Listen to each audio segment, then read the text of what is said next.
大家好，我係芳療師司徒雪兒。今日咧同大家介紹咧就係我哋嘅甜聲配方精油滾珠。咁呢支配方咧就可以幫助小朋友咧解決口腔一啲問題嘅配方嚟嘅喎。因為咧我哋嘅主要成分咧有檀香啦、澳洲尤加利啦、絲柏啦同埋永久花精油。檀香精油咧係一支非常之名貴嘅精油嚟嘅，咁咧佢對我哋嘅支氣管咧有非常之好嘅修復功效。咁澳洲尤加利咧，佢就有呼吸清道夫嘅美譽，咁亦之後咧對我哋所有嘅上呼吸系統咧都有非常之顯著嘅療效。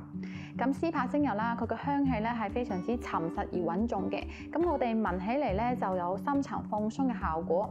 咁另外咧永久花精油咧，佢香氣咧就好似蜜糖，咁佢性質咧亦都同蜜糖一樣好滋潤喎。咁所以咧，我哋呢個配方咧就好適合咧，成日都會乾咳啊，或者咳嘅時候咧有痰啊，或者需要成日都講嘢嘅人去使用嘅。咁佢使用嘅方法咧就好簡單嘅，只要咧就係直接搽喺我哋嘅喉嚨位置啊，或者心口個位置啊，或者背脊咧，咁輕輕按摩吸收就可以啦。